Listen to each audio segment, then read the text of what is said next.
பொங்கல்ல ஃபர்ஸ்ட் பொங்கல் போகின்னு தானே சொன்னீங்க. போகி அன்னைக்கு என்னெல்லாம் பண்ணுவீங்க? பழைய பொருட்களை நான் எரிப்போம். பழசா கொளுத்துவோம், பிடிக்காத கொளுத்துவோம். ஓகே. நெக்ஸ்ட் வேற? வீடெல்லாம் கிளீனா வச்சுப்போம். சூப்பர். நெக்ஸ்ட் சாமி கும்பிடுவோம், பூஜை பண்ணுவோம். ஓகே. நீங்க என்ன பண்ணுவீங்க உங்க வீட்ல போகிக்கு?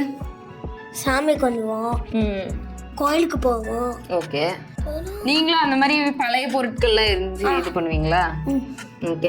நீங்க இது வரைக்கும் அந்த எரிக்கறதுல என்ன பழைய பொருள் போட்டிருக்கீங்க? நீங்க ஏதாவது போட்டிருக்கீங்களா இது வரைக்கும்? சரி, இல்லை, எங்க தாத்தா தான் போட்டிருக்காரு. என்ன போட்டிருக்காங்க? பழைய பொருள் எல்லாம் போடுவாங்க. குட்டியா இருக்கும்லாம் போட்டிருக்காரு. குட்டியா இருக்கும்போது உங்க தாத்தா போட்டாரு.